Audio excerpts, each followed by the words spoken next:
नमस्कार, प्रदेश का प्रश्न में स्वागत है आपका। मैं हूं अमृत तिवारी। मध्य प्रदेश में किसान खाद के लिए परेशान हैं। वितरण केंद्रों पर लंबी लंबी कतारें लगी हैं। किसानों का आरोप है कि खाद मिल नहीं रही। सरकार का कहना है कि खाद की कमी नहीं है। ऐसे में दमोह में मची खाद की लूट से कई सवाल खड़े होते हैं कि अगर खाद की किल्लत नहीं है तो फिर यह लूट मार क्यों? करेंगे इसी पर चर्चा। हमारे साथ एक खास पैनल भी होगा, लेकिन उससे पहले एक खास रिपोर्ट आपको दिखाते हैं।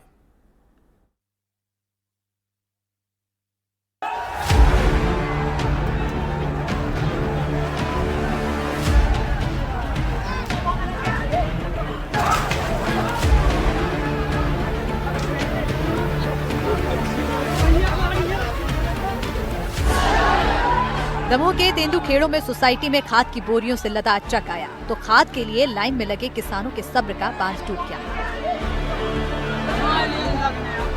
किसानों के झुंड ने खाद के ट्रक पर धावा बोल दिया। एक एक कर किसान ट्रक से खाद की बोरियां खींचकर ले जाने लगे। खाद की ऐसी लूटमार मची कि हर कोई देखता रह गया। पुलिस मौके से नदारद थी।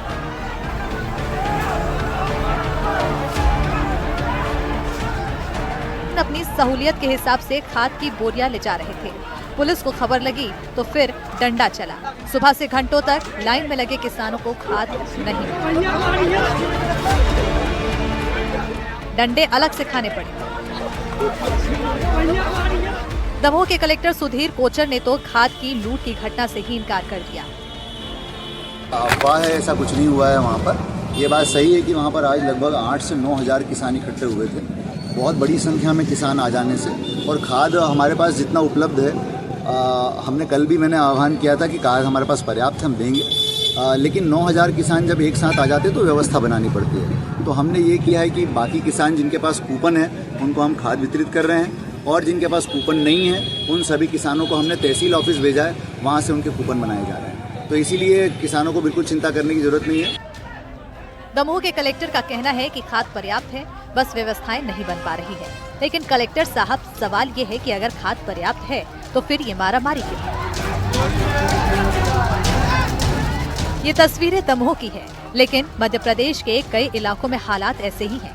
ये तस्वीरें देखिए, सोमवार को हरदा में भी खाद नहीं मिलने पर किसानों का गुस्सा फूटा था। सोमवार को हरदा में किसानों ने कलेक्टर कार्यालय में जमकर हंगामा किया था। टोकन मिलने के बाद भी खाद नहीं मिलने से किसानों में नाराजगी थी।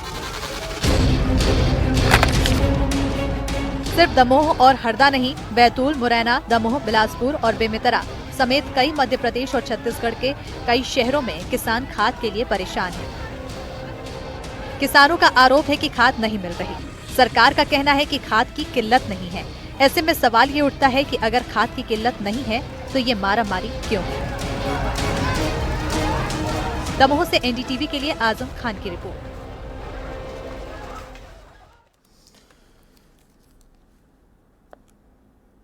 और इस खास मुद्दे पर चर्चा के लिए हमारे साथ एक खास पैनल भी जुड़ा हुआ है। सबसे आपका परिचय करा दें। हमारे साथ डॉक्टर प्रेम व्यास साहब, बीजेपी प्रवक्ता, राहुल राज, कांग्रेस प्रवक्ता, डॉक्टर राजाराम त्रिपाठी, किसान नेता। बहुत बहुत स्वागत है आप मेहमानों का। और हमारे साथ हमारे सहयोगी अतुल गौड़ भी जुड़े हुए हैं। लेकिन सबसे पहले अतुल जी आएंगे आपके पास, लेकिन उससे पहले प्रेम व्यास साहब, सत्ता में आप हैं, एक खास सवाल हम आपसे समझना चाहते हैं। कालाबाजारी को लेकर कई आरोप हैं, क्या हो रही है कालाबाजारी? खाद वितरण केंद्रों पर अव्यवस्था की तस्वीरें सामने आती हैं, आखिर क्यों? जब सदन में भी ये कहा जाता है कि कोई कमी नहीं है। ब्लैक मार्केटिंग, कालाबाजारी की खबरें, ग्राम जिला स्तर पर भंडारण में गड़बड़ी, खाद का स्टॉक होते हुए भी किसानों को खाद नहीं मिल रहा, कोई स्पष्ट और पारदर्शी योजना लागू नहीं है और यही वजह है कि किसान परेशान है। आखिर क्यों है ऐसी स्थिति? संवेदनशील विषय है, चूंकि किसानों से जुड़ा है। दूसरी बात है कि सरकार ये प्रदत्त करती है कि पिछले वर्ष की तुलना में खाद का स्टॉक क्या होना चाहिए और उसको लेके कार्य करती है। अगर रबी की फसल की बात करेंगे तो 23-24 में लगभग 18.82 लाख मेट्रिक टन बिक्री हुई थी और उस समय रिक्वायरमेंट के अनुसार 22 लाख मेट्रिक टन उपलब्ध कराया गया था। अभी खरीफ की फसल की बात करेंगे तो लगभग 31 लाख मेट्रिक टन केंद्र के द्वारा स्वीकृत है और समय समय पर रैक्स के माध्यम से मिल रहा है। और वितरण प्रणालियों को भी हमने सुदृढ़ करने का प्रयास करा है। वितरण प्रणालियां जो पूर्व में लगभग 470 उर्वरक केंद्र थे, उसको बढ़ा के हमने 761 केंद्र करे। अभी जो हालिया की घटना है इसमें लगभग 9,000 किसान थे, 3,000 से ज्यादा किसानों को जो है टोकन वितरित किए गए, जिलाधीश के माध्यम से वहां पर वितरण प्रणाली को सुदृढ़ किया गया और उसके बाद में बहुतायत में अगर किसान पहुंचते तो निश्चित रूप से अव्यवस्था होती। इसीलिए कहा गया है कि किसान भाई धैर्य रखे, पिछले वर्ष की तुलना में पर्याप्त मात्रा में उर्वरक की व्यवस्था की जा रही है और कई सारे केंद्रों पर हो भी चुकी है और निश्चित रूप से एक तय सीमा में पूर्ण व्यवस्था हो जाएगी। और जिस तरह की घटना अभी हुई है इसकी पुनरावृत्ति नहीं हो, इसके लिए भी शासन प्रशासन देखरेख कर रहा है। दूसरी बात है कालाबाजारी को लेकर तो निश्चित रूप से एक भंडारण को लेकर नीति बनाई गई थी, चाहे इसके पूर्व केंद्र सरकार द्वारा 15-15 दिन में स्टॉक मेंटेनेंस को लेकर जो है वो ऑनलाइन पोर्टल के माध्यम से प्रदर्शित करना पड़ेगा। तय सीमा से ज्यादा कोई भी, चाहे वो प्राइवेट केंद्र हो चाहे वो सरकारी केंद्र हो, उसकी जानकारी देगा कि कितने बायोमेट्रिक्स के माध्यम से कितना खाद्य वितरण किया गया है। तो मुझे लगता है प्रदेश सरकार जिस तरह से कार्य कर रही है सिर्फ धैर्य रखने की आवश्यकता है। पिछले वर्ष की तुलना में हमने अधिक जो है स्वीकृति प्रदान करी है, खाद बुलाया गया है और निश्चित रूप से उसका तय सीमा में वितरण किया जाएगा। ठीक है राजा राम त्रिपाठी जी, जैसा प्रेम व्यास साहब कह रहे हैं, आपको लगता है कि सारी चीजें ठीक है? इनकी बातों से तो लगता है कि जो हम तस्वीर दिखा रहे हैं ये AI जनरेटेड है। प्रेम व्यास जी जो बात कर रहे हैं वो भी अपनी जगह पे सही है, लेकिन मैं कहूंगा कि भाई किसान से आप धीरज रखने की उम्मीद करते हैं, किसानों को धैर्य रखना चाहिए, लेकिन एक बड़ी मूल बात यह है कि खेती इंतजार नहीं कर सकती। दुनिया में हर चीज इंतजार कर सकती है, अगर समय पे खाद नहीं मिला, बोलते हैं समय से चूका किसान और डाल से चूका बंदर दोनों धरती पे नजर आते हैं। तो किसानों की धैर्य की आपने ये परीक्षा ले ली कि बेचारे अपने किसानों के लिए उसके जो खेत होते हैं उसके बच्चों की तरह होते हैं, पौधे बच्चे की तरह होते हैं, और जब बच्चे दूध के लिए बिलखते हों तो समझ लीजिए कि बोतल दूध की तो किसान उठाएगा ही। उसे आप लूट कहें, आप उसे अपराधी बना दें, लेकिन मानवता का ये बड़ा महत्वपूर्ण पक्ष है कि किसान ये कर क्यों रहा है, आपने मजबूर क्यों किया। सिर्फ फुटअव्वल मची हुई है पूरे देश में खाद को लेके, किल्लत बची हुई है। अभी आप कहते हैं भरपूर खाद है सर, लेकिन पिछले साल भी कह रहे थे भरपूर खाद है, लेकिन कृषि मंत्रालय हर साल कहते हैं, आज बता रहे हैं हर साल, चाहे सत्ता में जो भी हो, हर साल यही कहा जाता है राजा राम जी, हर साल यही कहा जाता है कि खाद की कोई कमी नहीं है, लेकिन हर साल का यही रोना है। जोड़ना चाहूंगा ये आंकड़ा कि अभी कृषि मंत्रालय ने बताया कि 2024 में पूरे देश में कई राज्यों में 30% से 40% कम खाद की आपूर्ति हुई, तो हर 100 किसान में 30 किसान जो है वंचित रहा। ये स्थिति, ये व्यवस्था हमें सुधारनी होगी। टोकन वाली व्यवस्था में आपकी खामियां हैं, आपकी लॉजिस्टिक सप्लाई में खामियां हैं। जब आपको पता था 9,000 किसान पहुंच रहे हैं तो आपने व्यवस्था क्यों नहीं की? जाहिर है ये बड़ा सवाल है। आप इवेंट करते हैं और जब आप कार्यक्रम करते हैं तब आप 40,000 किसानों को बुला लेते हैं तो वहां व्यवस्था नहीं होती। जाहिर है अव्यवस्था और कई सवाल हैं राजा राम जी, कई सवाल हैं। अतुल जी आप बताएं, आपने क्या देखा है अव्यवस्थाओं को लेकर? क्या कई दफा खबरें सामने आती हैं, कई दफा किसान लाइनों में लगते हैं, घंटों इंतजार के बाद मायूसी हाथ लगती है, कैसी स्थिति है?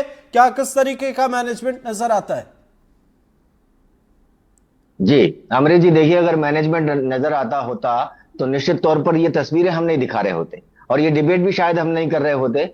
ये मैनेजमेंट का ही दोष है कि ये तस्वीरें हम लगातार न केवल एक जगह से देखते हैं बल्कि मध्य प्रदेश के अलग अलग शहरों से, अलग अलग जिलों से इस तरह की तस्वीरें आती हैं।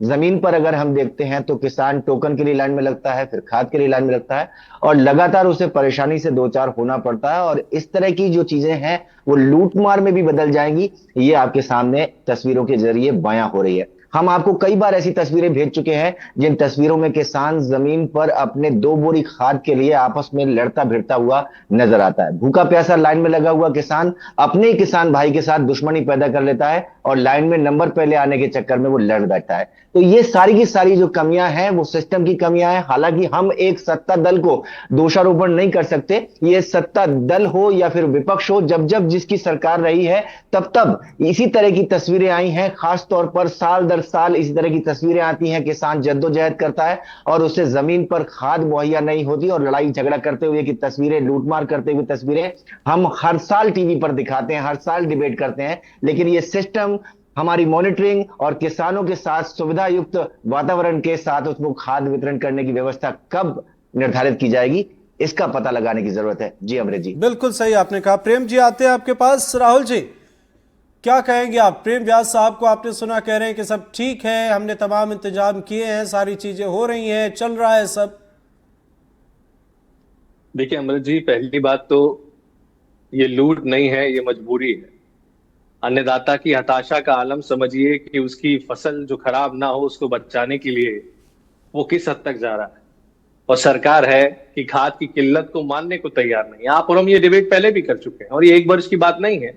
20 वर्षों से इनकी सरकार है। भंडारण और वितरण प्रणाली को सुधार करने के बजाय बीते सर्दियों में हमने देखा नवरात्रे, दशहरा, दिवाली किसान लाइन में लगा रहा। इस बार बरसते पानी में हमने चाचोड़ा की महिलाएं, दमोह में आज आप बात कर रहे हो, और ये दमोह के वही कलेक्टर हैं जिनको मैं स्क्रीन पे देख रहा था, जो कुछ दिन पहले कह रहे थे कि एनपीके से जमीन अच्छी रहेगी और डीएपी से जमीन जहरीली हो जाएगी।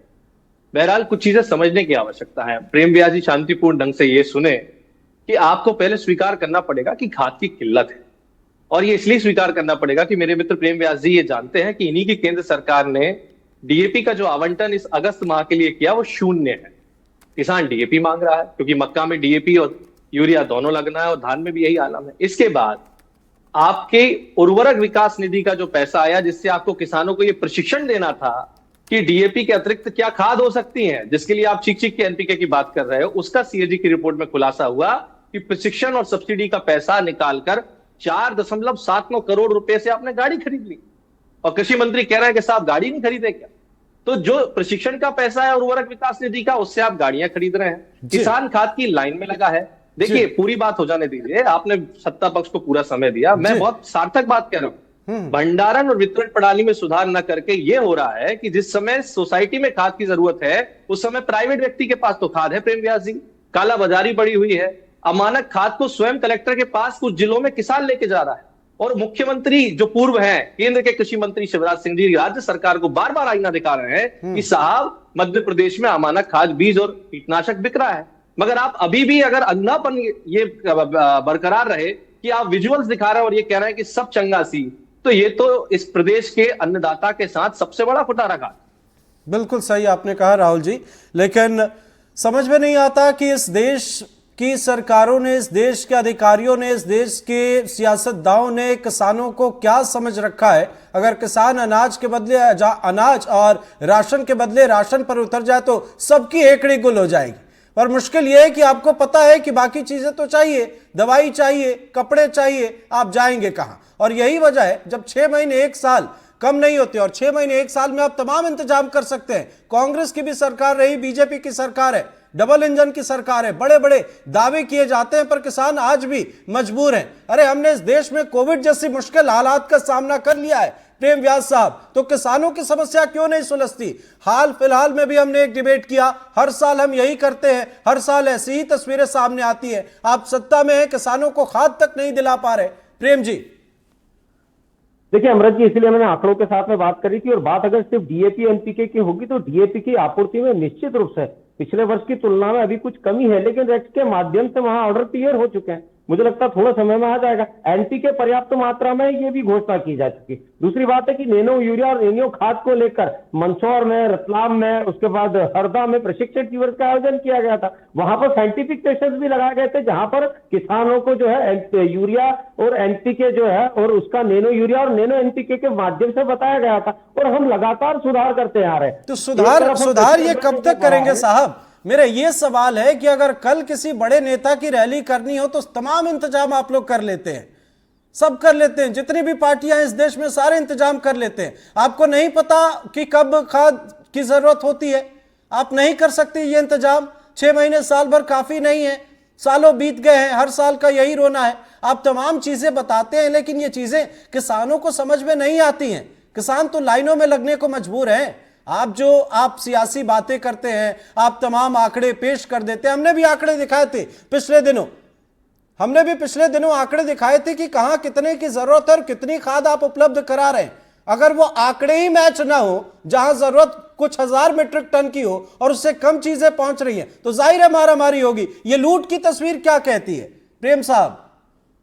नहीं अमृत जी, दोनों बातें हैं। मैंने इसलिए स्वीकारा कि कहीं पर अगर 3,000 किसानों के लिए पर डे की व्यवस्था है, वहां पर अगर यकायक 9,000 किसान पहुंचेंगे, केंद्र की अपनी क्षमताएं होती है, केंद्र का अपना भंडारण होता है। दूसरी तरफ हमने केंद्र बढ़ाए गए हैं। तो पूर्व में अगर डबल इंजन की 470 सरकार भी तो है ना प्रेम जी, यही तो सवाल है कि डबल इंजन की सरकार है। कांग्रेस पार्टी कहती है कि हमें समय कम देते हैं। राहुल जी, आप अभी सत्ता में है नहीं, प्रेम जी है, तो हमारी कोशिश होती है कि 2-4 सवाल ले, कहीं ना कहीं कुछ सुझाव दे देंगे या कहीं कोशिश कर ले बीजेपी, क्योंकि सत्ता में है तो चीजें सुधर जाएंगी। यही वजह है कि आपसे ज्यादा वक्त देते हैं। प्रेम जी, आप तमाम चीजें कह रहे हैं, लेकिन बताइए ना कि क्या फुल प्रूफ प्लान है आपके पास। आप ये तो बताइए कि क्यों किसान लाइनों में लग रहे हैं, नहीं लगना होगा लाइन में। आप इसी देश का ये एग्जाम्पल है ना कि जब चुनाव होते हैं तो घर घर लोग पहुंच के आपको बताते हैं कि फलाना बूथ पर आपको पहुंचना है क्योंकि वोट चाहिए। ऐसा क्यों नहीं होता कि टोकन घर पहुंचा दिया जाए? क्योंकि किसान तो मजाक है, किसान को कभी किसी ने सीरियसली लिया नहीं, आपको उनकी मजबूरी पता है। प्रेम साहब को एक स्पष्ट स्टेटमेंट दीजिए कि सरकार क्या फुल प्रूफ प्लान कर रही है कि अगले साल ये मारपीट की तस्वीर नजर नहीं आएगी। देखिए, निश्चित तौर पर सबसे पहले तो जो उर्वरक केंद्र थे वो लगभग 470 थे, उनको बढ़ाया गया 761 और समय के अनुसार उसको और बढ़ाया जाएगा। दूसरी तरफ बायोमेट्रिक की व्यवस्था की गई कि बायोमेट्रिक प्रमाणीकरण के बाद किसानों को खाद मिले। तीसरी तरफ से जो निरीक्षण प्रणालियां थी वो लागू की गई। चौथी तरफ जो है भंडारण को लेके कि किस केंद्र पर कितना वितरण हुआ, किस किसान के माध्यम से हुआ, उसको भी सदृढ़ बनाने का कार्य कर रहे हैं। और पांचवी और अंतिम चीज है कि पिछले वर्ष की तुलना में तय समय में कितना खाद पिछले वर्ष लगा था, कितना यूरिया लगा था, कितना एनपीके लगा था, उसकी तुलना में हम अधिक मंगाए और उस समय के अनुकूल, जिस समय जो फसल के अनुकूल जितने खाद की आवश्यकता है उसको सुनिश्चित किया गया। तो हम पांचों पैमाने पे कार्य कर रहे हैं। इसीलिए मैंने कहा कि हमारी तरफ से दूसरा, केंद्र को सुचारू संचालन के लिए विपणन संघ हो गए, मार्केटिंग सोसाइटीज होगी, एमपी एग्रो मार्केट होगा, इनके माध्यम से हम जो है वितरण प्रणालियों को लागू कर रहे हैं। तो निश्चित तौर पर जो प्रयास किए जा रहे हैं, मुझे लगता है धरातल पर है। आने वाले समय में किसी भी तरह की अव्यवस्था का सामना नहीं करना पड़ेगा।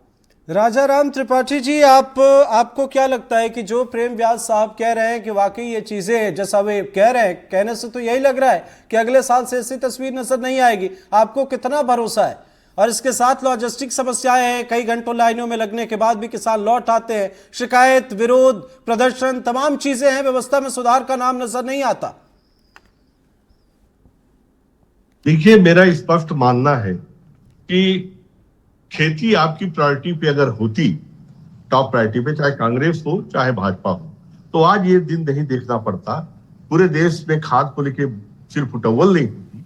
आप ये क्यों नहीं समझते कि खेती के लिए खाद ऑक्सीजन की तरह, उसकी जान, और अगर वो नहीं देंगे तो सामाजिक ये जो अव्यवस्था है बहुत बड़ी अराजकता की ओर बढ़ेगी। किसान करे क्या? अपनी फसल को न बचाए तो चूल्हा नहीं जलेगा उसका, और अगर फसल बचाने के लिए आपके गोदाम में खाद पड़ी है और खेत तक नहीं पहुंच रही है तो ये आपके आत्मचिंतन का विषय है। लेकिन ये सोचिए आप कि जिस दिन सुबह नाश्ता नहीं होगा और जिसे आप लंच कहते हैं नहीं होगा और डिनर नहीं होगा, क्या तभी आप ये व्यवस्था ठीक करेंगे?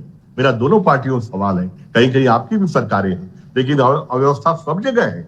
आप डीएपी जानते हैं, डीएपी की बिल्कुल ठीक कहा राहुल ने कि अभी डीएपी की आवश्यकता है, तो क्यों आवंटन आप नहीं कर रहे हैं? मक्के की फसल को डीएपी चाहिए, धान को भी चाहिए, और रहा सवाल नैनो का, तो अगर किसान का विश्वास नहीं जीत पा रहे हैं आप, तो बेवजह आप नैनो की टैगिंग कर रहे हैं, बेवजह दुनिया भर की अन्य खादें डीएपी और यूरिया के साथ आप मजबूर कर रहे हैं किसानों को, वो भी बड़ा मसला है। आप लोगों को अपनी व्यवस्था ठीक करनी चाहिए। मैं बार बार कहता हूं, आपकी रैलियों में देखिए 50,000 लोग आते हैं, सबको पहुंचता है, सबको पानी भी देते हैं, आप सब चीज देते हैं। ये बताइए, किसान के खेत तक, उसके घर तक आप खाद कब पहुंचाएंगे? कब ये व्यवस्था होगी? अगर आप नहीं पहुंचाएंगे तो दुनिया में सबसे बड़ी आबादी इस देश की है, सबसे बड़ी 1 अरब 40 करोड़ लोगों का पेट नहीं भर पाएंगे, बहुत बड़ी अराजकता की ओर ले जा रहे हैं। इसे साधारण घटना न समझना। मैं एनडीटीवी को धन्यवाद देता हूं। ये जो लूट की घटना आप देख रहे हैं साधारण नहीं है। मैं नहीं चाहता ये हो, मैं इसे सच अच्छा नहीं ठहराता। मैं किसान भाइयों से मैं भी अपील करूंगा कि बिल्कुल न करें, कानून हाथ में मत लें। लेकिन यह जो है ना, एक पूरा देश जो है ना, आप समझ रहे हैं 70 करोड़ किसान परिवार है। आप एक बहुत बड़े फूस के ढेर पे बैठे हैं, भगवान न करे वो चिंगारी को कोई हवा दे। मैं नहीं चाहूंगा कोई राजनीतिक पार्टी इस पे खेल खेले, लेकिन खाद तो आपको देना पड़ेगा। पर अगर चाहते हो कि आपके बच्चे आने वाले दिनों में भूखे न सोए तो आपको खाद की व्यवस्था करनी पड़ेगी। बिल्कुल। राजनीतिक जुमलों से ऊपर उठ और थोथे आंकड़े मत बताइए, आपके आंकड़े झूठे हैं। झूठे आंकड़ों के पहाड़ पे पिरामिड के ऊपर बैठ के आप लोग बयानबाजी करते हैं। शब्दों का जाल भी है। यही तो खासियत है सियासत की कि शब्दों का बड़ा खूबसूरत जाल बुन लेते हैं। पर यह तस्वीर आप देखिए, शर्म आती है। इसकी जगह कुछ और चीज की अगर लूट मची होती तो एक बात समझ आती, लेकिन खाद के लिए मारामारी। कोई खाद जाकर घर पे खाता होगा क्या प्रेम साहब? खाद के लिए मारामारी। और जिस तत्परता से पुलिस यहां पर पहुंची है, काश जहां वितरण केंद्र है वहां पर अगर आप इतने बेहतर तरीके से एक्शन ले ले, तस्वीर बदल जाएगी हमारे हिंदुस्तान की। अतुल जी, सरकारें कहती हैं, प्रशासन के अधिकारी कहते हैं खाद की कोई किल्लत नहीं है, लेकिन हर जगह मारामारी। एक दो नहीं, कई जगहों की खबरें अभी इसी हमारे रन में लगी हुई है। अगर एक एक जगह बताना शुरू करें तो डिबेट का वक्त खत्म हो जाएगा। क्या जवाब मिलता है आपको जब आप ये सवाल पूछते हैं कि आखिर कोई मुश्किल नहीं है, फिर यह समस्या क्यों है? क्या कहा जाता है, कैसे घुमाया जाता है गोल गोल? देखिए अमरीश जी, साफ तौर पर यही घुमा दिया जाता है कि खाद की कोई कमी नहीं है, किसान भाइयों को बराबर खाद दी जा रही है, उनको पहले टोकन दिए जा रहे हैं, फिर खाद का वितरण किया जा रहा है। लेकिन उसके उलट हम तस्वीरें भेजते हैं, मारामारी की भेजते हैं और लूटमार की भेजते हैं और काला बाजारी की भेजते हैं। तो ये जो प्रशासनिक अमला है या शासन पक्ष की बात है, वो निश्चित तौर पर घुमा फिराकर शब्दों का एक बेहतरीन जाल बुनती है। ठीक 4 अगस्त 2025 को एक जिम्मेदार चैनल होने के नाते एनडीटीवी ने ठीक 8 बजे इसी डिबेट के कार्यक्रम में खाद को लेकर के आपको चेताने की कोशिश की थी कि खाद इस समय किसान के लिए बेहद आवश्यक चीज है और उसे समय पर मुहैया हो जानी चाहिए। आपको ये पता है, हर सरकार को पता है कि रबी की फसल हो या खरीफ की फसल हो, किसानों को इतनी खाद चाहिए होता है, क्योंकि आपके पास पूरा डाटा है। आप किसान सम्मान निधि दे रहे हैं, आप किसान की फसल का पंजीयन करते हैं, आप किसान को फसल बीमा योजना के तहत लाभ देते हैं। तो ये सारा डाटा जब आपके पास में है, तो खाद का डाटा आपके पास क्यों नहीं है? क्यों आपके पास 2 महीने पहले खाद के रैक नहीं पहुंच जाते? क्यों आप टोकन उनके घर पहुंचा करके उनको कह देते कि आपके खेत पर खाद के 2 बोरे पहुंच जाएंगे? ये सारे सिस्टम को सुधारने की इसलिए जरूरत है क्योंकि हम लगातार एक प्रशासनिक व्यवस्था को बड़े दौर में देखते हैं, वहां किसानों को कंट्रोल करने के लिए नजर आता है और पुलिस प्रशासन लगातार उस तक जो है पहुंचाने की बात करता है, कोशिश करता है और डराकर धमकाकर उनको किसी ना किसी तरह से जो है कंट्रोल करने की कोशिश करता है। तो ऐसी नौबत क्यों आती है? इस नौबत आने की वजह से सरकार और किसान के बीच का कम्युनिकेशन दूर हो रहा है और कहीं ना कहीं किसान को बड़ी भारी परेशानी हो रही है। यही वजह है कि आज बड़े दुख के साथ हमें स्क्रीन पर इन तस्वीरों को सत्ता पक्ष, विपक्ष और किसान साथियों तक पहुंचाने की कोशिश करना पड़ रही है। हम भी यही कहेंगे कि किसान साथियों से यही अपील करेंगे कि किसान साथी किसी भी तरह से कानून का उल्लंघन ना करें, लेकिन सत्ता पक्ष को भी इन तस्वीरों को देख करके सतर्क और सावधान हो जाने की सख्त जरूरत है। जी अमृत जी, बिल्कुल सही आपने कहा। राहुल जी, सरकार डबल इंजन की हो, सिंगल इंजन की हो, विदाउट इंजन हो, क्यों फुल प्रूफ प्लान किसी के पास नहीं है? क्यों ये मारामारी? क्या चाहते हैं कि ये मुश्किल बरकरार रहे, ये मारामारी, ये संघर्ष बरकरार रहे? क्या वजह है कि फुल प्रूफ प्लान नहीं है? क्या मानते हैं आप? बनाना नहीं चाहते हैं या कोई मुश्किल है? अमृत जी, दुर्भाग्यपूर्ण है कि बार बार चाहे विपक्ष हो, चाहे किसान नेता हो, चाहे किसान संगठन, चाहे स्वयं किसान, बार बार सरकार को बताता है कि आपके पास कृषि विस्तार अधिकारी से लेके एसीएस कृषि का बैठा है, सारा डेटा आपके पास है, आपको पता है कि इस वर्ष मक्का की बोनी ज्यादा हुई है। और प्रेम व्यास जी, ये जो खाद के दृश्य आप देख रहे हैं, बोरी देख के बताओगे एसएसपी है कि यूरिया है कि डीएपी है कि क्या है? आप बार बार दलील मत दीजिए। तथ्यात्मक बात यह है कि जिस मध्य प्रदेश के गुना जिले में यूरिया की फैक्ट्री एनएफएल स्थापित है, उसी राघवगढ़ तहसील का किसान सुबह 4 बजे से लाइन में लगता है। यह है बीते 20 वर्षों में आपका संगठनात्मक या सुधार, नीतिगत सुधार। आप मानने को तैयार नहीं है। क्यों? क्योंकि आपको यह लगता है कि हम छोटे हो जाएंगे। अरे, अन्नदाता इस देश का सबसे बड़ा व्यक्ति है, उसे भगवान का दर्जा दिया जाता है। अगर वो बीते 20 वर्षों से लाइन में लग रहा है तो एक बात अपने हृदय पे हाथ रख के ये महसूस करेंगे तो आप मानेंगे। क्यों? क्योंकि आपकी पार्टी में ऐसे लोग बैठे हैं जिनकी नकली खाद की दुकानें चल रही। आज इस वर्ष जितने लोग पकड़ा है, आपके शिवराज सिंह जी जब ये कहते हैं, आप अमृत तिवारी जी ये कल्पना करिए कि केंद्र का कृषि मंत्री मध्य प्रदेश के विदिशा के खेत में उतर के अगर ये कहे कि अमानक खाद बीज बिक रहा है, इस पर रोकथाम की आवश्यकता है, तो बीते 20 वर्षों में उन्होंने क्या किया और आज मोहन यादव क्या कर रहे हैं? दुख ये है कि किसान सड़कों पे है, परेशान। और ये जो दृश्य आप देख रहे हैं, ये मुझे पीड़ा देते हैं क्योंकि मैं किसान हूं। मैं बार बार कह रहा हूं, ये लूट नहीं है, मजबूरी है। ये असहाय किसान की वो पीड़ा है जिसको समझने की आवश्यकता है। वो इतना हताश हो गया कि आज आपने किसान की वो दुर्गति कर दी कि आज टीवी चैनल पर बैठ के हम ये दृश्य दिखा के डिबेट कर रहे हैं। मैं हाथ जोड़ के निवेदन करता हूं प्रेम व्यास जी से, आप सुलझे हुए व्यक्ति हैं, अपनी सरकार को चेताइए।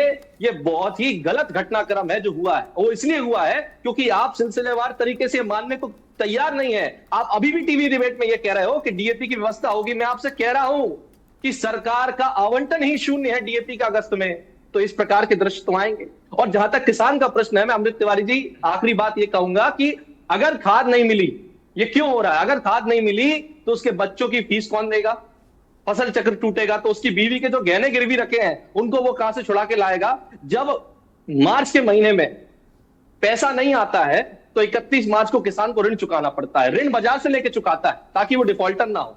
मई महीने में उसका पैसा आता है, उसके बाद वो अपने बच्चों की फीस भरता है, साल भर की व्यवस्था करता है, फिर बोनी के लिए दोबारा उधारी लेता है क्योंकि उसके पास पैसा नहीं है।